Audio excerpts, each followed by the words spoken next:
This beautiful brisket is going to be smoked on the PitmasterX offset smoker. I'm going to show you how to do the fire management on this barbecue. I'm going to show you how to trim and cook the brisket, how to season the brisket, and how to smoke the brisket to perfection. I don't know who's more excited, you or me, because I've been looking forward to this for a long time. And for the people that don't know, this project is a new project for us and we're super excited to have a good quality offset smoker here in our studio. This is #1 in the build and we already shipped out to now super happy customers that are enjoying their offset smoker as we speak. And if you live in Europe and you're looking for an offset smoker, then this is one you definitely want to consider. And the specific features of this offset smoker that make it so good is the 8mm thick steel. I have an oversized firebox. Start a fire on the far end side and then have the flames die down before they hit the smoke chamber. And with the combination of the heat deflector plate and the collector smoke box, we're getting the perfect smoke to heat arch going over the brisket, creating that delicious barbecue flavor. But there are some more features that work really well, like the foldable stack, the indication scale on how far your damper is actually opened, the plancha on the firebox that will allow you to make some burgers while you wait for your brisket to be cooked, a foldable side shelves, which actually can be removed entirely. Now let's get this thing fired up because you want to see how easy it is to control temperature in an 8mm thick steel offset smoker. The first thing that I'll be doing is making some kindle, and I made this kindle out of the same wood that I'm smoking with. Now this is beech wood and that is the most preferred smoke wood in all of Europe. It creates a sweet, mild smoke profile with a delicate touch of acidity. And I'm going to stack that up almost Jenga style, like a Swedish fire, and it has all these edges that will catch fire real quick and easy. Because the first goal is to get some embers going. And for that we need this to burn down completely. Now it's just a matter of getting these wool fire starters, just place them at the front, in the bottom, light it up, and let the fire get started. Of course, in the beginning I have the vent open and I have the smoke chamber over, and this way we get the most amount of ventilation that we can have, and we keep it open until the wood is burned down. And if you use light kindle like this, the fire turns into embers in about 10 minutes. And that's when you put on the larger blocks. So I'm going to put in 2 of them, and I've captured the embers in between the 2 logs. I'm going to put 2 more logs on, because now we need to actually get this barbecue up to temperature. I'm going to leave the firebox door open. I'm going to close the smoke chamber door. And the only thing we need to do then is just wait for the smoker to get up to temperature. I got my offset smoker exactly where I want it, at a temperature of around 110 degrees Celsius, 220 to 30 Fahrenheit. And I love that so much because this offset smoker with the thick steel, it just absorbs an enormous amount of energy, but then retains it as well and makes it super stable. Even though we have a little bit of a cold weather today, it's not going to be a problem. Now for my brisket, I got a beautiful creekstone form brisket, which in my case means that I got a good reference for my first brisket cook. Then you know the meat is not going to be the problem. And the first thing that I'm going to do is trim this brisket up, which means 3 things. We want to remove any fat that sits on the meat side. I will remove the thinnest parts of the brisket that will dry out and burn. And I will trim off the excess fat that sits on top that will not render down. Now I'm lucky that it's cold outside, but you always want to do your trimming on a cold brisket. It will make it much easier just to take off the fat. Once you got a beautiful, clean, flat, then I'm going to cut it up and cut off the pieces that are no use, that are just way too thin. Now I also want to get rid of the fat that sits on the side. And even though this is a creekstone brisket, I can see that there's a little bit of fat that is not being cut off properly. So I've got a bald spot here and a big fat hump there. That's all got to go. Now that I got my brisket trimmed up, looking pretty decent, I think. I also see another part that I might want to trim off because it makes the brisket look better. And in the end, there's a thing like trimming too much of your brisket. So I'm always a little bit careful of doing that, because in reality, you might want to make the best looking brisket of your life. You also want to eat it. And it's not about how beautiful it looks anymore. It's got to be functional. I'll be seasoning this with the PitmasterX Texas barbecue rub. And that's just a mixture of salt, pepper, garlic, onion powder. Recipes on our website, but you can also get this in the PitmasterX store. And we have our web shop now connected to YouTube, so definitely check that out. See what's available. And if you rather just make this yourself at home, just go to our webpage, PitmasterX. And I like my brisket with a pretty decent amount of seasoning on them because it's a thick cut of beef. And of course, I'll be seasoning all sides of the brisket. The higher up you season it, the more even it spreads out. What a beautiful brisket. This brisket is now ready to go on the offset smoker. All right, let's do this thing. I'm gonna put the brisket on with the fat cap pointing up and the thickest part pointing towards the fire. Now, I know in this barbecue that the hot air arches.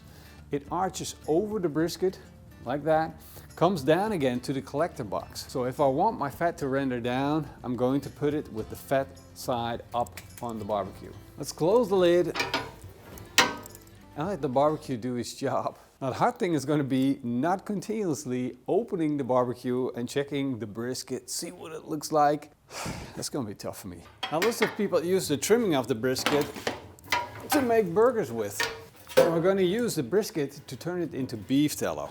And not just any beef tallow, no, smoked beef tallow. I'm going to put this in a tray, and this tray goes on top and it's going to cook down, turn into beef tallow while it's getting smoked, giving us the best tasting beef tallow you ever had. Now that I've got my brisket on and the beef tallow is rendering down, we're going to go back to fire management. How do we keep it on the right temperature and how do we get that perfect amount of smoke? The whole reasoning behind cooking on an offset smoker is that we get that beautiful smoke profile. So if you run the cleanest fire, you're not going to get that beautiful offset smoker flavor. And that's why we want what they call a little bit of dirty smoke. I would rather call it a thick smoke. And you achieve that by selecting the right log to put on the fire.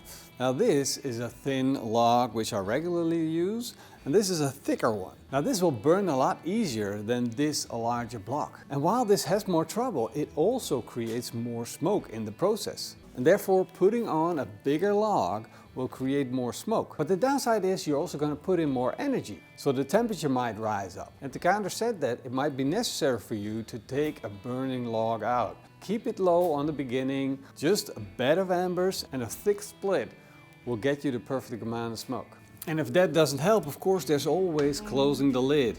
Now the PitmasterX offset smoker doesn't have a vent at the back because you can control the temperature and the airflow by just opening and closing the lid.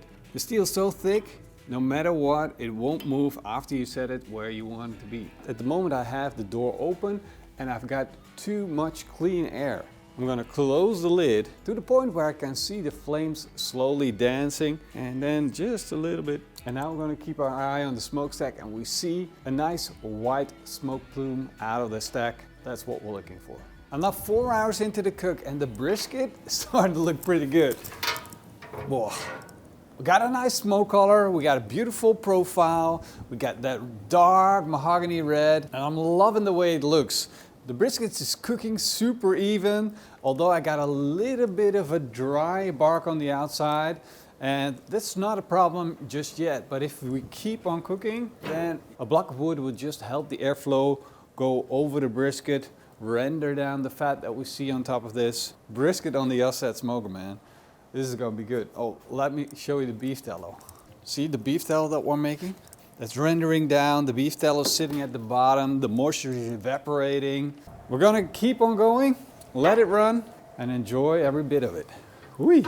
Once I like the bark on my brisket and the fat on top has rendered down enough, it's time to wrap my brisket. So I'm gonna wrap it up in some butcher's paper, and I almost forgot the beef tallow that I spent hours on rendering down. That is all flavor, and it's smoked beef tallow. I'm going to wrap it up and I'm going to place it back on the barbecue with the fat cap pointing up. With a pro tender brisket at a temperature of around 94 degrees Celsius, this brisket is now done, but I'm going to leave it out a little bit for like 20 minutes or so.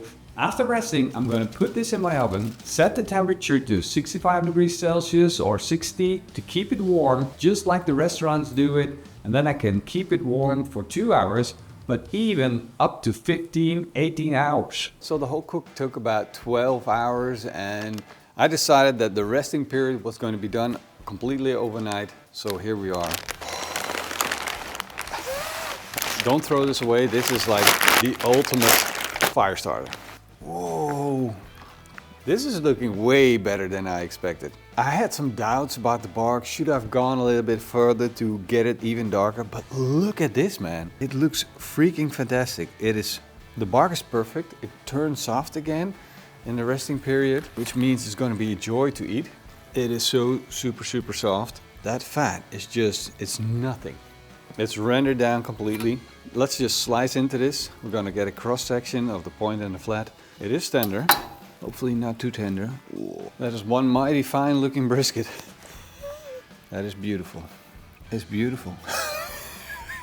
I can't stop saying it's beautiful. Look at how good it looks, man. Come on. This is one of the best briskets I ever cooked. Perfect bark on top of it. All right, let's see how we did on the flat, because it's the most critical part, of course. How do we do? This is the worst part of the flat. Oh, that looks good. That looks really good. We got a nice smoke ring. The fat on top rendered down to perfection. I know, like, this is not the juicy part, but while being such a lean cut, this is still freaking amazing. Let's do a cross section of the point. Beautiful pieces of meat. I'm gonna try the flat first. Like, the flavor is real good. Beautiful smoke flavor. It's still a juicy brisket, even though it's the most lean cut of the brisket. It's tender. You get some of that fat. It tastes so good. And the seasoning, the PitmasterX Texas barbecue seasoning, is on point. Beef with a little bit of enhanced flavor from the salt, the garlic powder, onion powder. Now I'm gonna go for a slice of the point. Falls apart on the pool. That is so good. It's freaking delicious. It's 12 hours of cooking and playing with the barbecue, but it is so worth it. I do feel that the offset smoker did an amazing job, but for a first brisket on the offset smoker, it's not bad. Not bad at all.